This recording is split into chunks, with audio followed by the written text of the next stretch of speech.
নমস্কার, বাঙালি ভুরিভোজ ঋতুতে তোমাদের সবাইকে স্বাগত জানাই। আজকে একটা সহজ রেসিপি নিয়ে চলে এসেছি।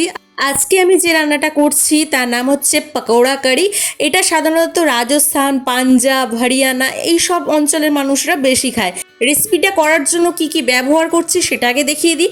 3টে মাঝারি সাইজের পেঁয়াজ নিয়ে নিয়েছি, বেশ খানিকটা পরিমাণে বেসন নিয়েছি, নিয়ে নিলাম অল্প পরিমাণে নুন। নুনটা তোমরা তোমাদের পরিমাণ অনুযায়ী নিও। অল্প পরিমাণে এখানে গুঁড়ো লঙ্কা নিয়েছি, হলুদ নিয়েছি, দিয়ে দিলাম এখানে গরম মশলা। এবারে দিয়ে দিচ্ছি অল্প পরিমাণে বেকিং সোডা। এবারে সমস্ত উপকরণ একসাথে ভালো করে মেখে নেবো। অল্প পরিমাণে এখানে জল দিয়েছি, জলের পরিমাণটা আমি অল্প রেখেছি, একদম পাতলা ব্যাটারটা করব না, যেহেতু পেঁয়াজ আছে সেই জন্য জলের পরিমাণটা একদমই কম দেবে। এবারে দেখো তেল গরম হতেই আমি দিয়ে দিচ্ছি পকোড়াগুলো ভালো করে ভাজতে হবে। পকোড়াগুলো ভাজার সময় গ্যাসের ফ্লেমটা কিন্তু একদম লোতে রাখবে, নাহলে পকোড়াগুলো ওপর থেকে ভাজা হয়ে যাবে আর ভেতর থেকে কাঁচা থাকবে। প্রত্যেকটা পকোড়াকে দেখো আমি এবার ওলট পালট করে ভেজে নিচ্ছি। এবারে চলো একটা গ্রেভি তৈরি করব। তার জন্য কি কি মশলা আমি ব্যবহার করছি সেটা দেখিয়ে দিই। একটা দেখো বড় বোলের মধ্যে আমি নিয়ে নিচ্ছি বেশ খানিকটা পরিমাণে টক দই। এই রেসিপিটার মেন উপকরণই হচ্ছে টক দই আর বেসন। তো দেখো এবারে দিয়ে দিলাম নুন পরিমাণ মতো, দিয়ে দিচ্ছি বেসন আমি এখানে 2 চামচের মতো দিয়ে দিলাম। দিয়ে দিচ্ছি কসুরি মেথিটা আমি এখানে 2 চামচের মতো ব্যবহার করেছি। এবার দেখো দিয়ে দেবো প্রত্যেকটা মশলা, প্রতিদিনের যে গুঁড়ো মশলাগুলো সেগুলো এক এক করে দিয়ে দিচ্ছি হলুদ, দিয়ে দিলাম গুঁড়ো লঙ্কা, অল্প পরিমাণে দিয়েছি কাশ্মীরি লঙ্কা। এবার দেখো দইয়ের ব্যাটারটা ভালো করে ফেটিয়ে নিচ্ছি, ভালোভাবে ফেটাতে হবে কিন্তু। এবার বেশ খানিকটা পরিমাণে আমি এখানে জল দিচ্ছি, জল দিয়ে দেখো ভালো করে আবার ফেটিয়ে নিচ্ছি। খানিকক্ষণ ধরে কিন্তু এটা ফেটাতে হবে, ফেটানো কিন্তু গাফিলতি একদম করবে না।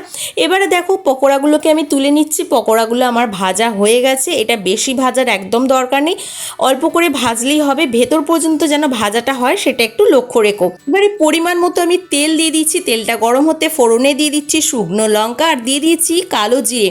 এখানে সাধারণত সর্ষে ব্যবহার করে, আমি আজকে সর্ষে ব্যবহার করিনি, আজকে কালো জিরেটা ব্যবহার করেছি। সর্ষে কালো জিরে যে কোনো একটা ব্যবহার করা যেতেই পারে।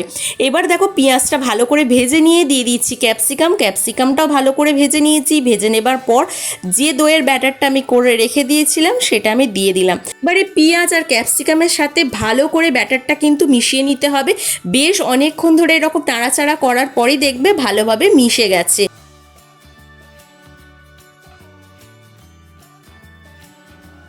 এখানে আমি পরিমাণ মতো জল কিছুটা দিয়ে দিয়েছি, দিয়ে ভালো করে ফুটিয়ে নিয়েছি। আর কোনো মশলা এখানে দেবার কোনো প্রয়োজন নেই, সমস্ত মশলা আমাদের আগে থেকেই দেওয়া হয়ে গেছে। এটা যখন ভালোভাবে ফুটে যাবে তখন পকোড়াগুলো এর মধ্যে দিয়ে দেবো, দিয়ে বেশ খানিকক্ষণ ধরে ফুটিয়ে নেবো।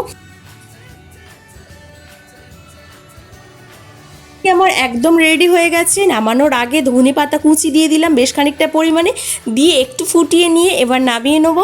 আমার এখানে কিন্তু কারি একদম রেডি। দারুণ খেতে হয়, ভাতের সাথে তো দারুণ লাগে এটা খেতে। অনেকে আবার রুটির সাথেও খেতে ভালোবাসে, তো আমরা বেশিরভাগ ভাতের সাথেই খেয়ে থাকি। তাহলে কত সহজভাবে কারি তৈরি হয় দেখতেই পেলে। যদি ভালো লেগে থাকে একটা লাইক করে দিও, কমেন্টস করে অবশ্যই জানিও। নতুন নতুন রান্না দেখার জন্য পাশে থেকে যেও। আজকের মতো এ পর্যন্তই, টাটা।